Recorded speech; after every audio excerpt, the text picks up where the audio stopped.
সবাইকে অনেক অনেক শুভেচ্ছা জানাচ্ছি। সুন্দর এই মুহূর্তে আমি কিছু প্রকৃতির দৃশ্য দেখানোর চেষ্টা করছি। অনেক গাছপালা আমরা দেখতে পাচ্ছি, সবুজ প্রকৃতি।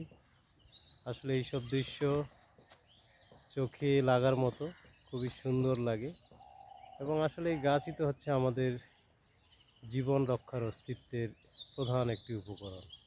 এই গাছ না থাকলে অক্সিজেন হবে না, অক্সিজেন না থাকলে আমরা বেঁচে থাকতে পারবো না।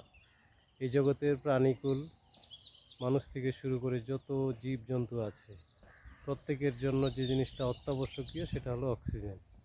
এই অক্সিজেন উৎপাদন করে যে সেই হলো একমাত্র গাছ।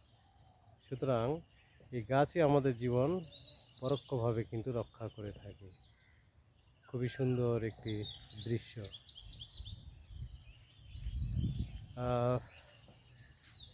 এগুলো আম গাছ মূলত। এই মুহূর্তে আমি কিছু আম গাছের ছোটো ছোটো আম গাছগুলো এবং আমগুলো দেখানোর একটু চেষ্টা করছি। খুবই সুন্দর এই আমগুলো, খেতেও ভারী মিষ্টি। এটি একটি ছোট আম বাগান। এই আম বাগানটাতে অনেকগুলো আম গাছ রয়েছে এবং আমও ধরেছে মোটামুটি। তো প্রিয় বন্ধুরা, সবাই ভালো থাকবে। সবাইকে অনেক অনেক ধন্যবাদ।